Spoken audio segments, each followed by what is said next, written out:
Ladies and gentlemen, welcome to the Authentic Podcast with Justin Doulard. And thank you for tuning in to another episode. It's time!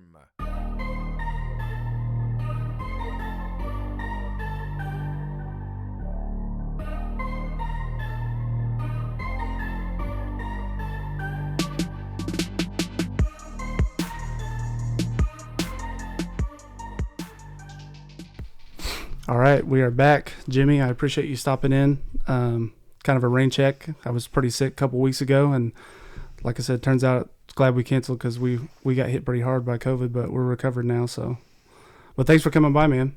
Hey, man, thanks for having me, and yeah, thanks for letting me know. So I'm glad we canceled, and hey, let's do it. Yeah, excited to get you in person. I know we've talked a couple times virtually.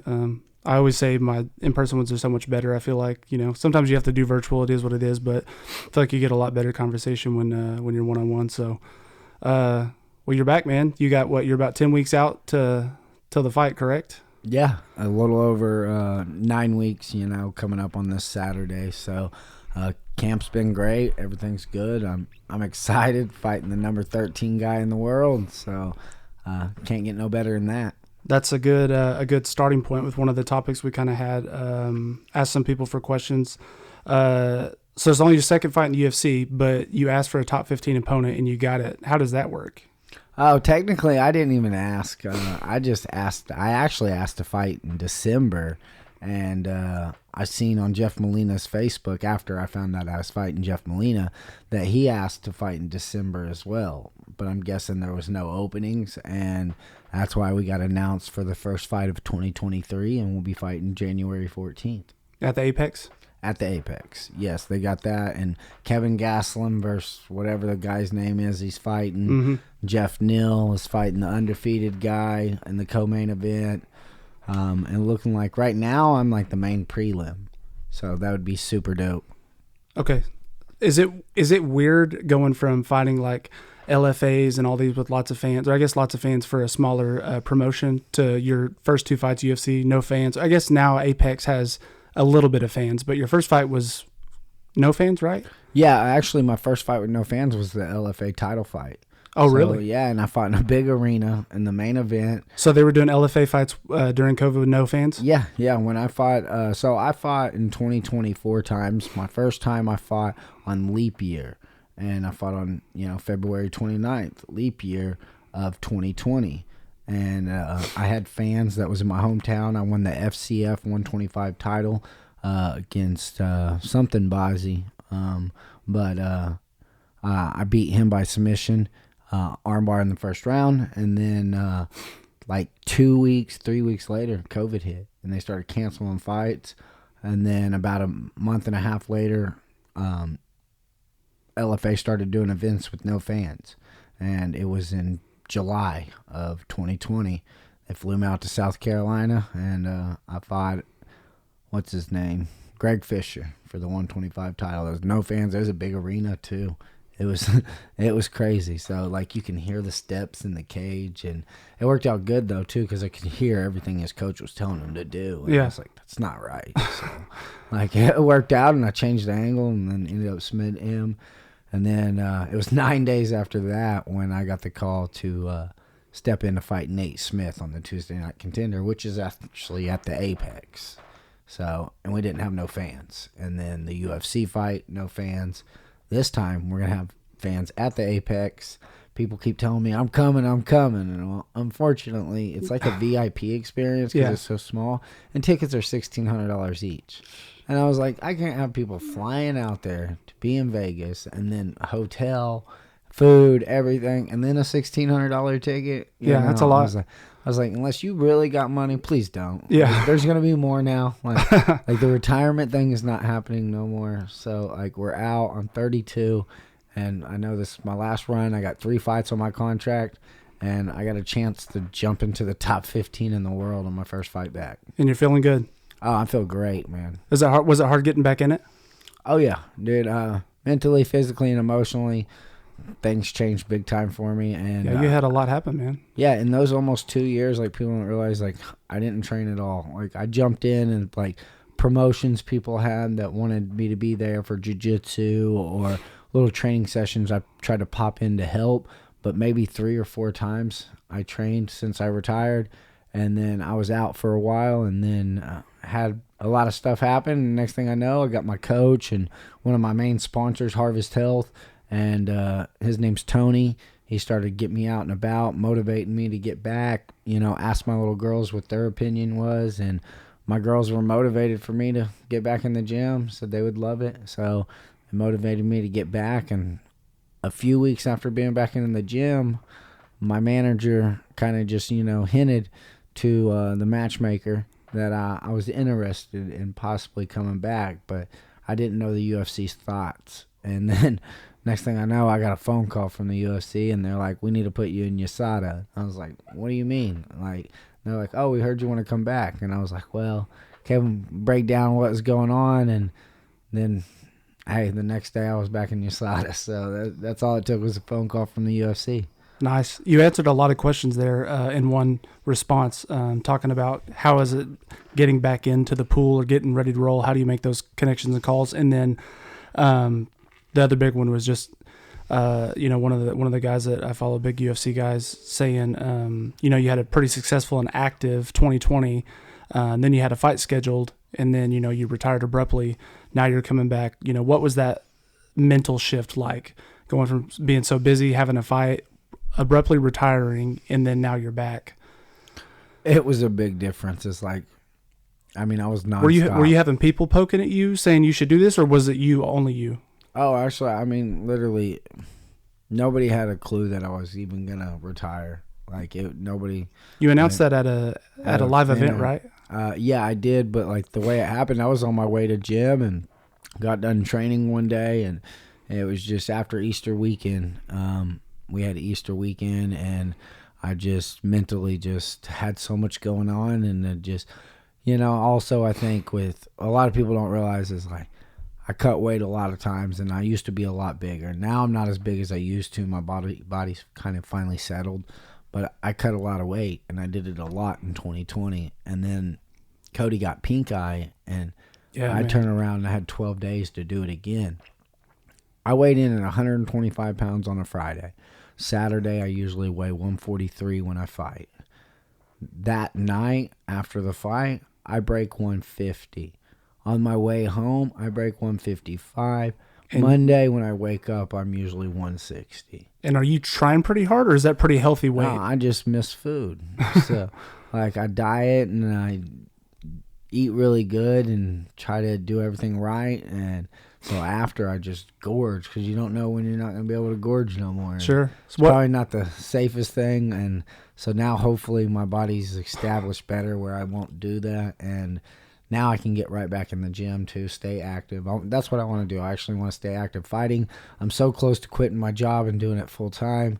And then, hopefully turn into like the Kevin Holland of the 125-pound division, and fight a lot. Yeah. So what are you walking at now? About 148. Okay. So I don't even jump on a scale no more. Not until a couple weeks out, maybe? Yeah, I'm not worried about it. Yeah, I'm training hard. I'm fit. I drink 1.5 gallons, 2 gallons of water a day, no problem. And I'm good. I feel strong. So I don't take supplements or nothing, but I found out the UFC will hook me up 6 weeks out. So I don't want to take nothing from nobody else. I'm just too afraid with all the testing. All the tainted supplements. Yeah. I've already been tested twice since I've been back in USADA. And then I imagine they'll show up one more time before my fight, which I love. So how does that work? Do they just contract guys out in the area? Well, they have different people. Yeah, my guy's from, I think he's the only one from Oklahoma. He's down from Oklahoma City. So he'll drive down to you? Yeah, we have something called UFC whereabouts, and you kind of give them your day-to-day. Like, I get messages like, hey, you're supposed to be at work, and then gym, and, they don't come to my work, but he knows, like, I'm supposed to be at gym, and if he goes to my gym and I'm not there, then they go to my house, and then, Isn't that a little excessive, you think? Not really. No? Honestly, most people have a tracking. Why don't they just, search my iPhone. Like, Yeah. I mean, I'll give it to you. Well, I remember that one of the interviews you did, I listened to, you said you were like a celebrity or guest auctioneer. Yeah. And they came in, you were like, dude, I'm at can you give me a little bit of time for an event?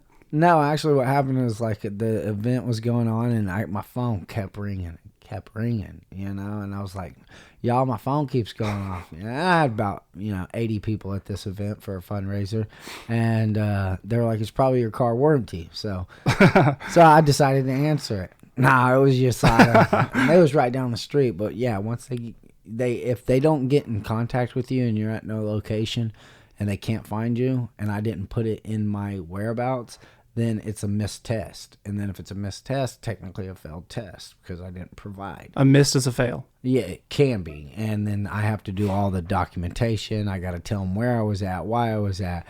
It's just, it could be a lot of paperwork issues, And it's kind of what happened with, what's his name? Yair. He didn't care to update it and tell him, and then so he kept missing them. And so many misses is, no.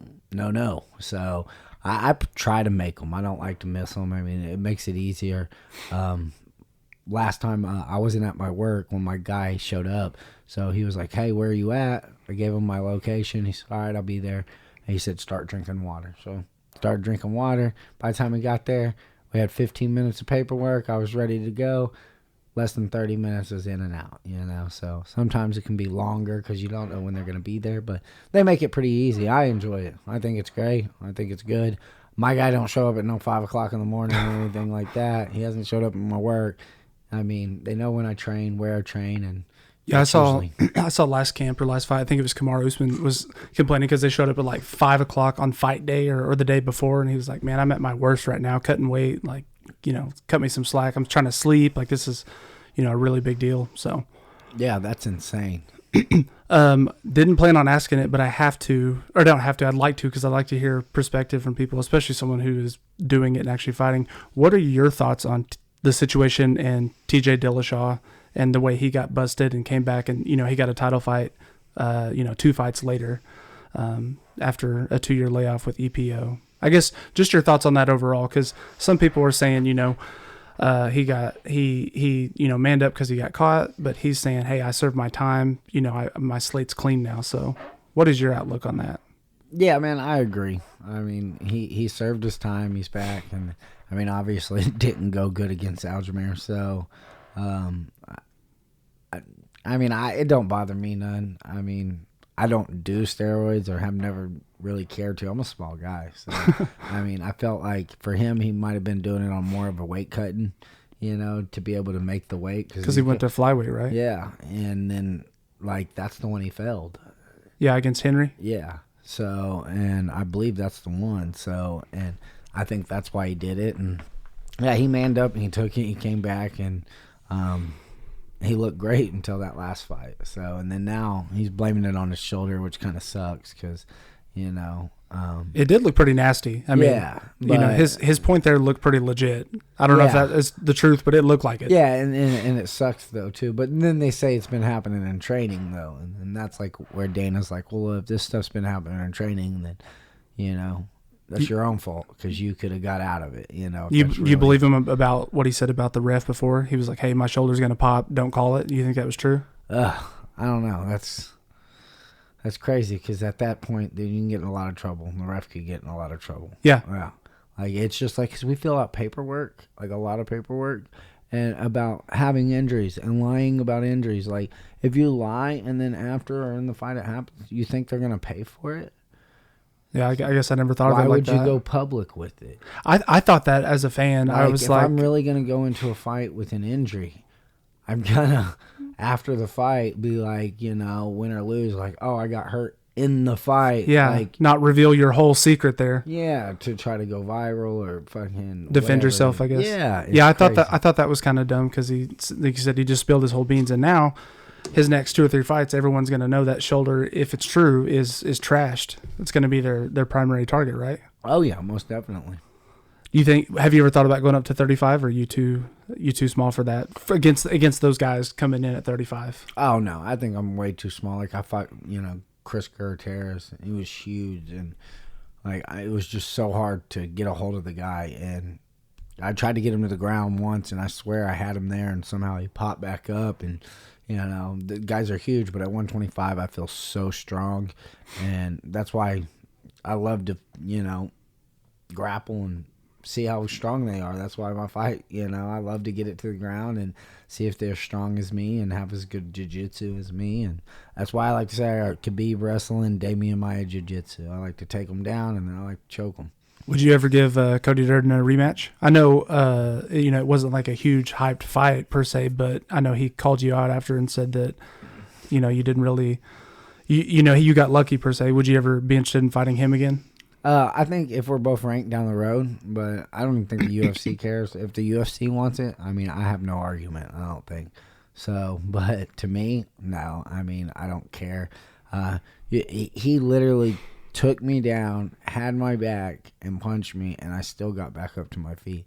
And then he says he tore his knee and all this stuff, and I don't know. I don't like making up excuses. I got 5 losses, and I took them for what they are. One of them went to a decision I wasn't happy about, but it is what it is. And I haven't been to a decision since, so I solved that problem. So, and I kicked him in the face. If I wouldn't have hit the flying triangle, I still could have knocked him out with a head kick. Yeah. So, and then I guess that would have been lucky too. I don't know. So if the UFC wants it down the road, I think it'll be a good story. But right now, no, it don't make no sense. Do you think O'Malley won that fight against Peter Yan? No, not at all. You think that's Yan? Actually, I did not even watch the actual decision. I thought I was so confident that it was Yan. Yeah. I understand it now. Haven't went back and watched it again. But the damage he did, and he's very active. Sean is, but no, with the takedowns and everything, I thought Young got it 29-28 unanimous. I didn't even think it would be a split, so but that's why I don't like going to the judges. Yeah, that's what they all say, but I know it's not always easy, right? You can't always get a finish, pour your heart out into it. Sometimes you got a tough guy you're gotten, so I know you're big into betting, or at least making picks. Maybe not betting, especially now. I don't know if you were, but you can't anymore. But I was going to ask you, what do you think odds-wise would open up versus you and Molina? Obviously, me coming off of retirement, Molina being 3-0 in the UFC, 11-2 overall, I would say he would be a favorite. Maybe like a minus 150 or something, or 200? Maybe. I don't know. Maybe. Did you follow the lines when you and Durden were on? Yeah, they changed so much. Sure. And, I think I ended up being the favorite the first time. It was, from what I remember, I think it was pretty close. It was pretty close both times, I believe, either way. So, but Jeff Molina, if you look at it, his last loss, though, was to Nate Smith, the guy being on the Contender Series. Okay. And he lost to him by a split decision. So, but that was, probably 5-6 years ago. But besides that, that's what I'm saying. Betting odds ain't really got much to go off of with me coming out of retirement, because everybody don't know, how good I'm going to look, if it's going to affect me. But I've had a 2-year layoff before because I had knee surgery and was out for a long time. So it's not my first time to be out for 2 years. So I'm excited to be back. Because Molina was a Contender Series guy as well, right? Yeah, he actually fought the week before me. Okay. And he fought one of my buddies, Jacob Silva from Houston, Texas. Okay.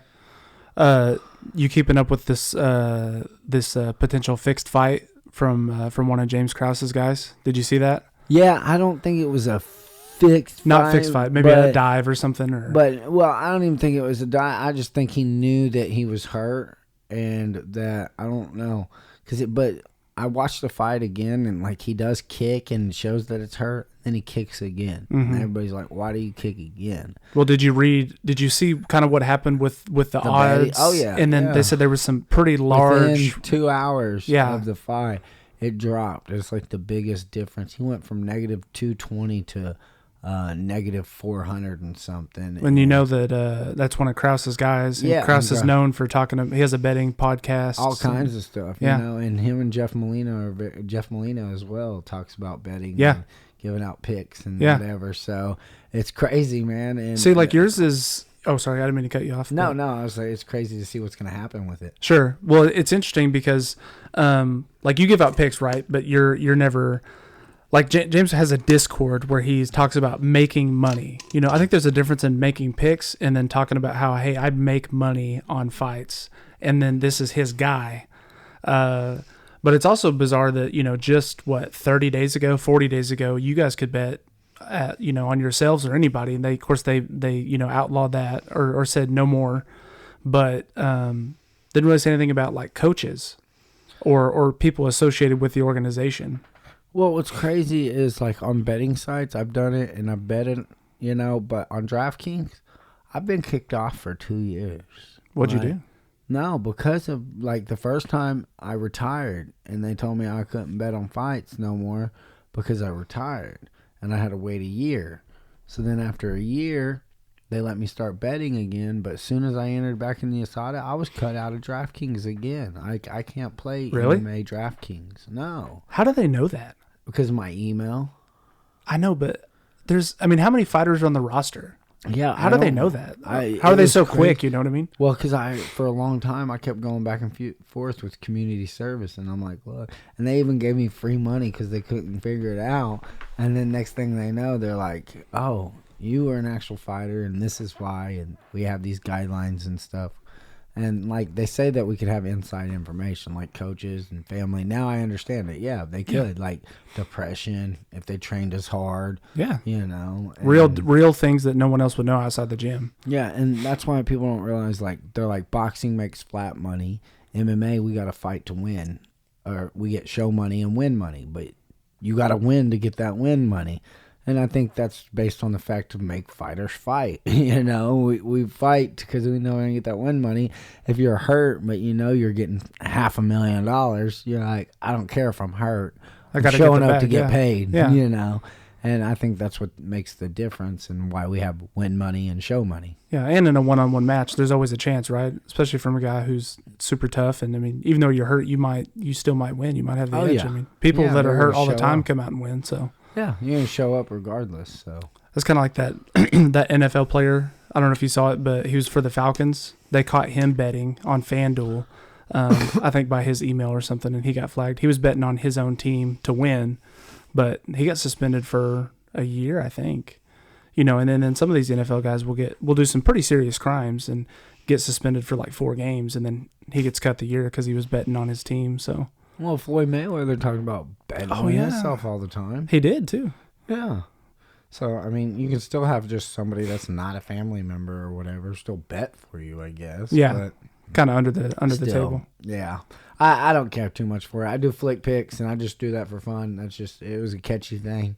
And hopefully somebody will pick it up, and I'll go to a website or, you know. Kind of be like a consultant or something. Yeah, you know, and I try to do my locks now, which I hit my last week's lock, you know, which means I pick 3 fights that I think are for sure wins, and I hit it last week. Sometimes I don't hit it at all, but... Who was your lock last week? They were all finishes, actually. The dude that choked out Nate, whatever. I didn't watch last week's card. Madness or whatever, and then... I can't even remember now, but they all won. One of the girl fights was a flying knee to the body. Okay. She was one of my locks. It's Wednesday now. We got a pretty big card Saturday. So do you got any locks yet, or are you still thinking on it? Yeah, I usually wait until after weigh-ins and stuff before I make my picks because I like to see how people look, react. If they miss weight, I'm not very usually confident on picking them, you know, based on who they're fighting. Wasn't there 5 weight misses this past weekend or 4? Yeah. This girl cut her hair to make weight. Yeah. And, yeah, she lost, and then I think most of them I think only one of them that missed weight won. Well, on paper, maybe not locks, but what do you got for this weekend? I think a lot of people are sleeping on Izzy. I think Izzy, I don't know if he will finish him, but I think Izzy will be smart. He'll be on his bike, and he's going to frustrate Alex. And I would like to see him finish him because I think Alex has just been doing a lot towards Izzy, you know, posting videos and knocking him out, you know. And apparently this has been going on for years. Oh, really? Yeah. Every time Izzy would win a fight, Alex would post a video of knocking him out and stuff. So it's Just getting in his head. yeah, like, and it's crazy because, you know, so I'm excited to see that fight. And then Chandler Poirier, I'm so on the defense about, because I don't know, I wasn't excited. Like, Poirier looked like crap in his last fight. You know, Alex, I feel like just dominated. It was against Oliveira, right? Yeah. Yeah, that was the only one I've been to live. So. Yeah, and I was just disappointed in that. You were there live, though? We were live, yeah.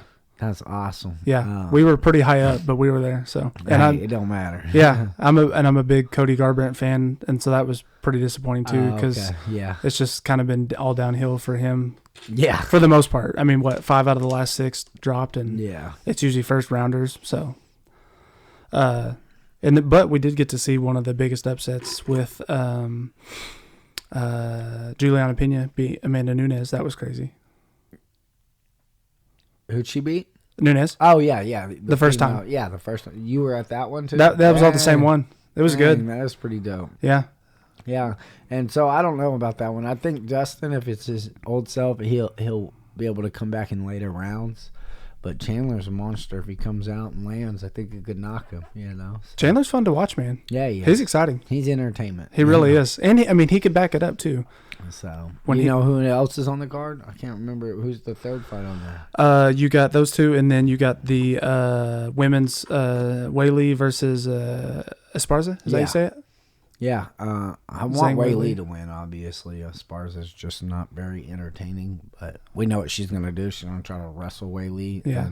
Zhang Weili's nasty, man. Yeah, and she's strong, and I think smaller to the ground. Maybe she can keep it standing and knock her. So, hopefully Weili wins that one. Yeah, and then there's a couple other ones on the main card that I can't forget. Of course, those are the big 3. So, another big question we had.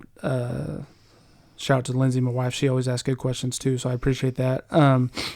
You kind of talked about when you went into retirement. You know, you were kind of fighting for the wrong reasons and really trying to reestablish a relationship with your dad.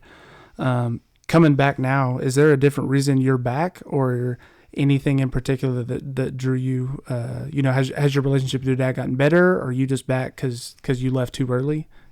I'm back for a lot of reasons, and like I really don't even know if I know the real reason why I left. You know, like there were so many. So I just thought I was doing the right thing. But yes, actually, me and my father do talk. It's gotten a lot better. Everything I went through the last couple months, my dad and mom's been there a lot helping me, and it worked out great. And the main reason I'm coming back now is I found the passion for the sport. Like that's what a lot of people don't realize. Like I was hating being at gym. I think because all 2020, I had so many goals. I had so many aspirations to accomplish. Like it just never stopped, and I never quit working. I never quit fighting, and I've always wanted to fight full time. And now after everything I went through, I have a chance to fight full time and to fight for my girls, and that's what I'm doing. I'm fighting to leave something for my girls. I don't have nothing.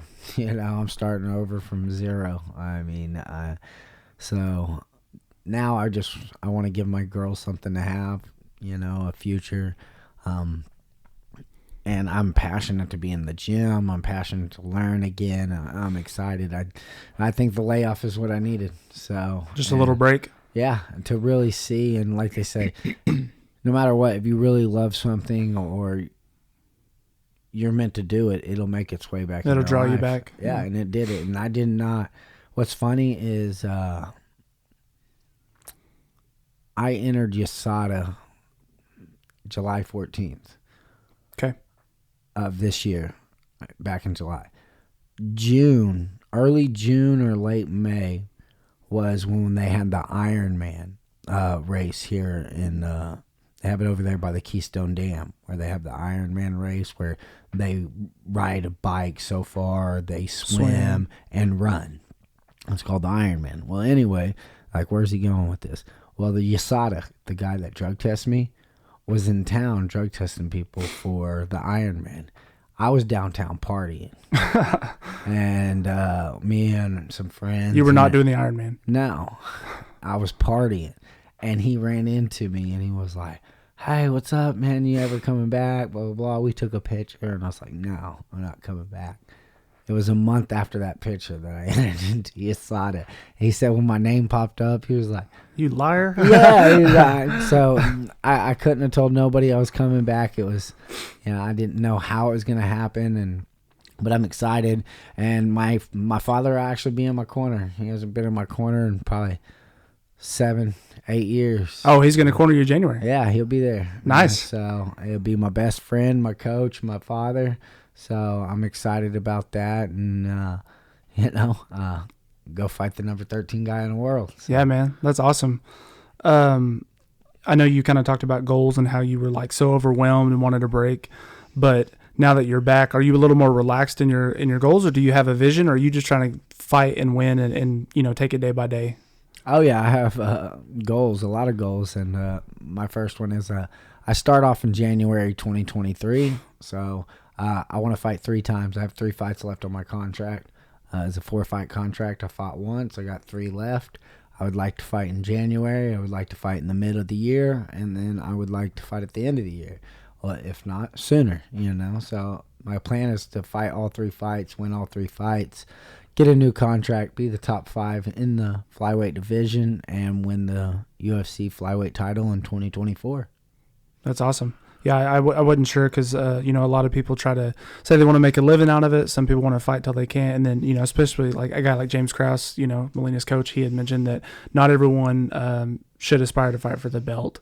Some people just, I guess that's an unpopular opinion, but he said, I never really wanted to be champion. I just wanted to make a living and do good things and kind of propel. And of course, I know, that is your opponent's coach, but I'm a big James guy. I don't know if you follow him or much. Oh, yeah. I like James. He's very well rounded, and it kind of seems like you have goals like that too. You want to fight, but you're kind of trying to pivot into sponsorships. You're looking at maybe growing a business. You're writing a book, which I wanted to ask you about. I'm a little disappointed it hasn't been out yet, so I was gonna ask. You got any updates on that? Yeah, it's on hold big time. The whole point of the book was supposed to be a storytell ending, And that ending is not a story tell right now. So you made the call to pause it? Yeah, I did. And to be honest, I mean, like the first couple chapters we got that were really good, but after that, it didn't fall into place like I wanted it to. So, and then with everything that went on in my life and all the changes, and then it's not there. That's not my goal now. It will be in the future, but there's going to be a lot more chapters now. So. It was just a little too soon to be true. Well, that's good that you didn't just put something out just because you had it planned. You're like, I still got a lot going on. Mm-hmm. Obviously, like you said, you had a lot of big changes even since then. So, yeah, my publisher, we thought about trying to get a book out. I could do a part 1 and a part 2. Yeah. But it just didn't click the way I wanted it to. And if I'm going to tell my story, I want it to be told right, and I want people to understand it, and it wasn't coming together, and I think now in the future it'll come together a lot better. Sure. As you grow and you've only got 1 fight in the UFC, or I guess it's 2, right? 1 contender series and then 1 regular match. Yeah, I don't consider the okay. contender, but yeah, I got 1 fight in the UFC right now. Well, as you go on and kind of progress, was going to ask if you ever thought about go into an outside camp like some of these other guys do. Like once they get 2 or 3 fights, leave their hometown for 8 weeks. All the big guys seem to go to a camp outside. Or are you a guy kind of like Bryce Mitchell? You're like, I don't need to go anywhere else. Like I can get the work just as good as I can in Broken Arrow as I can anywhere else. Yeah. I mean, I'll go train with people for like a week sometimes, but no, I'm not big on changing it. Right now, it ain't broke. Don't fix it. Just because people don't know who my coach is does not mean he's not the best. Sure. So, and that's kind of like I said, a Bryce Mitchell attitude. Yeah, people always say leave Arkansas, but he's like, I don't need to. No, because I've went through many different ways in my career with many different people, and Coach Leo from Forza Combat Sports, ever since I got with him, I've won a kickboxing fight that I won by unanimous decision, and then I've won all 4 of my MMA fights by submission. He's a striking coach, but he's helped my striking to close the distance, to be able to defend myself well, to feel confident. I hit pads a lot. I used to never hit pads. I had my best friend hold pads for me. I never really worked my striking until after I got knocked out by Ray Rodriguez. So I got 5 losses, 1 by decision and 4 by knockout. So it's either killed or be killed. Out of 21 professional fights, I've only been to the scorecard 3 times. So, yeah, that's impressive. And 2 of them was a decision, and that was to the same guy twice. And then I lost a decision in Albuquerque, New Mexico, to the hometown boy that I wasn't happy about. So ever since, I was 7-2 when I lost that. I haven't been to a decision since. So you think that loss kind of tied in that he was the hometown guy? Yeah, I mean, he did damage, but I mean, I took him down every round, had 3 to 4 minutes of control, almost submitted him multiple times. He relied on the altitude to make me tired, which it did. And I think but I did not think he got the decision. A lot of people that watched it didn't think so, but that doesn't matter. The refs did. So, yeah, and I mean, having fans in your hometown yell and, help out in certain situations probably helps too. So, but hey, I didn't make no excuses about it. I got back to fighting. I've been up and down from 135 to 125, and then I finally got settled at 125, and I've been tearing it up ever since. Yeah, and I mean, you throughout your career, you probably had some of those moments where you were. I mean, because we get a lot of fights here in Oklahoma with all the casinos, right? I mean, I assume most of your fights have been in Oklahoma. Yeah, I started out most of my career in Texas, and then the second part of my career has been in Oklahoma, and then like I said, I went to LFA, took me out to South Carolina, and then I fought down in Texas a few times. And then were you XFN as well? Yeah, I was the XFN 135-pound champ at one time. Chris Gutierrez took my title. Okay. And and Ray Rodriguez. Yeah, when you came on Contender Series, I remember because it said Oklahoma, so naturally I was like, okay. And then I was like, okay, I used to go to those XFN fights quite a bit, but I wasn't a real big fan. Didn't follow the sport a ton. But then your name is just, it's rare. So when I saw it, I was like, okay, I've heard the name. I know I've seen him fight before. It's been a long time. But then we started drawing into the Contender Series. So yeah, and that's kind of how we started following James Krause. He was on the roster, and I actually had him on the podcast too. But he wasn't. He was not on. He was an Ultimate Fighter. Yeah, he went back to the Ultimate Fighter. Yeah, and I asked him that too, and I was like, dude, how'd you get an Ultimate Fighter as an active guy on the roster? And he's like, I just asked him. He's like, I thought my career was kind of at a standstill, and I wasn't getting the attention I wanted, so I was like, let me go in Ultimate. Smart. Yeah, and I mean, that's when I first started following him, and I think I've watched him more outside of the cage, doing his business stuff, or than I ever did watching him fight in the cage. And then he was always a big, what they call like a big gamer. Took that fight on like 3 days notice, was coaching and was like, I'll fight. Yeah, all the time. Dude. Offered to fight on 24 hours notice, but they said no. So. Yeah, James he's a great dude, man, for sure. When you took the Contender Series call, you said it was 9 days after you just won a title? Yeah, after I won the LFA title. I was 162 pounds 9 days after the LFA title when they called me to fight Nate Smith. I had 4 weeks. And you just said, sure? Yeah. So 4 weeks cut 40 pounds?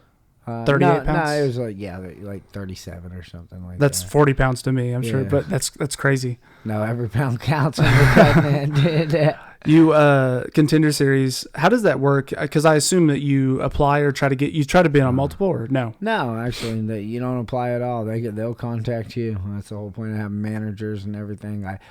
But I fought on LFA, and I fought for the LFA title.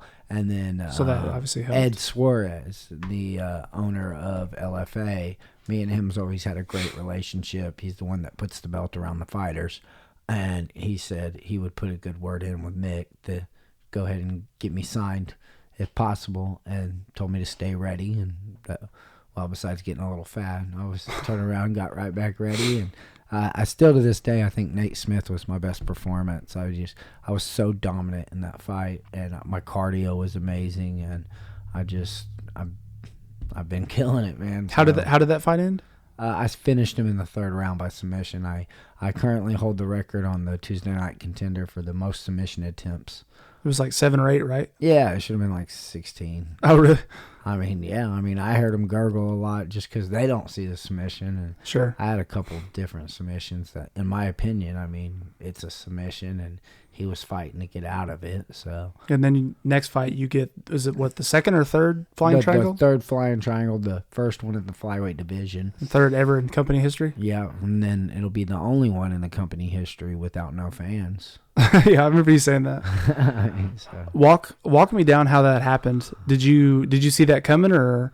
Oh, no. Like, well, a lot of people ask me, did you train it? Well, I've wrestled my whole life. And when I got into jiu-jitsu, I feel like I'm one of the few people that enjoy being on their back in jiu-jitsu. Most of your wrestlers, they don't like to be on their back, They're uncomfortable. Yeah, I mean, like, look, Michael Chandler, like, for example, you put him on his back, you think he's throwing up arm bars and triangles. Not really, Sure. And there's a lot of guys like that are really good wrestlers, but they're not jiu-jitsu guys at all. And that's where it just fell for me. And I love giving my leg and throwing flying triangles. And if you do jiu-jitsu, one arm in, one arm out. And I like jumping up and doing flying stuff. So, and as an amateur, one time I kicked a guy in the head. And as I kicked him in the head, he took me down, which he fell into a triangle.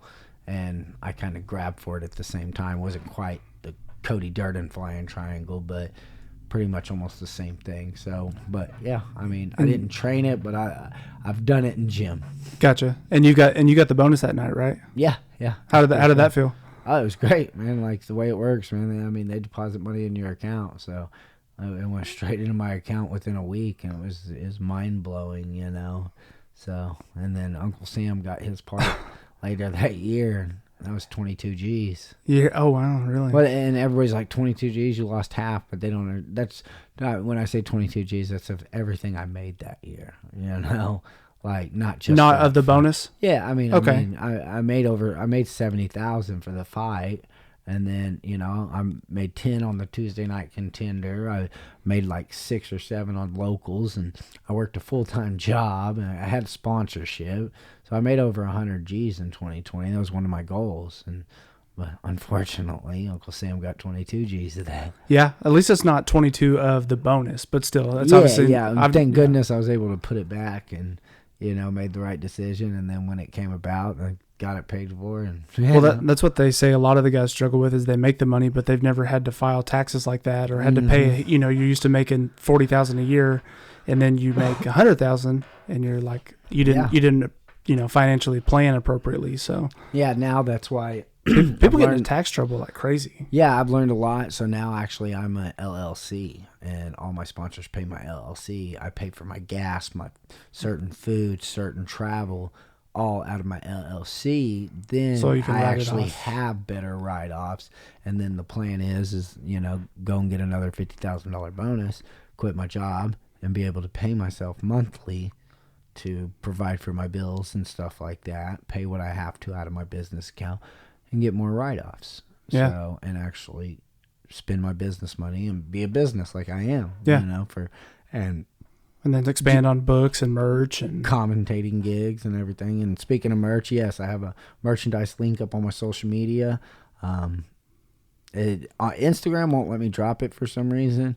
But if you get to my fan page, you can actually just type in www.thebrickmma.com, and it'll take you straight to my fan base or my fan page. Okay. You can like my fan page, and then the merchandise link's right there. December 22nd, if you're local, you can pick up. It's in Prattville. It's Inkwell Printing, and if you're not local, you can just have it shipped to you, and it'll be there before the fight. So yeah, and on this episode, I'll always drop the link to that too. Yeah. I'll put your link, and then I'll try and go find the actual link to the merch. So. Yeah, it's all over now. I got it figured out, but I can only drop it on like Facebook and stuff. Like Instagram won't let me drop it. Yeah, Instagram's weird like that. Yeah, so. You got to do all kinds of stuff for it, but it's pretty cool, man. I have hoodies, I have long sleeve shirts. I have 2 different colors. It's just The Brick, and I'm trying to brand myself with the new just The Brick logo. And I like the logo. It's simple, and I got hats coming out as well. But I would be selling those myself. I'm doing those on my own. On the side? Yeah, just to move them myself, to see, do certain giveaways with them. And everybody that hits the merchandise link, if they, send me a screenshot that they purchase something, I'm doing a big giveaway where I actually have a pair of shorts that I fought UFC vet Chris Gutierrez in for XFN, and I lost that fight in the 3rd round by leg kicks. But I dropped Chris in the first round. You know, I dropped him with an up kick. The only person I've ever dropped in an MMA fight was Chris Gutierrez. And I'm going to sign those and give them away. I'm going to have a glove from HKA USA. I'm going to have one of my old Flick of a Switch hats. I'm going to have a bunch of stuff to give away for all the people purchasing merchandise. You have until December 4th to purchase your merchandise. So, and then the giveaway will be Black Friday weekend. Okay, so we got a couple weeks. Yeah. Well, I know you got to get training soon, and we've ran for a good amount of time. So anything else you want to plug before we let you loose? Yeah, most definitely. I want to give a shout out to all my sponsors that will be on the back of my fight shirt. Shout out to Harvest Health, Industrial Motor Services, Tulsa Sport Acupuncture, Evolved Health and Wellness, Simpson's Truck Lining, Primary Collectibles, Broadway Barbershop, The Parlor Hair and Ink. They're doing my tattoo. You see a whole big tattoo on the left side of my shin when I come out. I saw you working that. I want to see it before. Yeah, I'll show you. And we're not done yet, but it's awesome. International Crematory Services for all the bodies I'm going to be putting down. Inkwell Printing, who's doing my shirts, all my merchandise. HKA USA, Forza Combat Sports, CrossFit Sand Springs, and Ryan BJJ. Nice, man. That it? Yeah, man. And I appreciate everybody for the support that likes, shares, purchase merchandise. Appreciate you for bringing me on here. So yeah, man, I'm definitely gonna buy some merch. You got the hat on. I appreciate that. Yeah. January 14th, Las Vegas. Yeah, Jeff Molina, number 13 flyweight in the world, and his UFC's O's got to go. Well, as you mentioned, I probably won't be there due to the cost, but we'll be watching and ready to root you on, man. Hey, I appreciate it.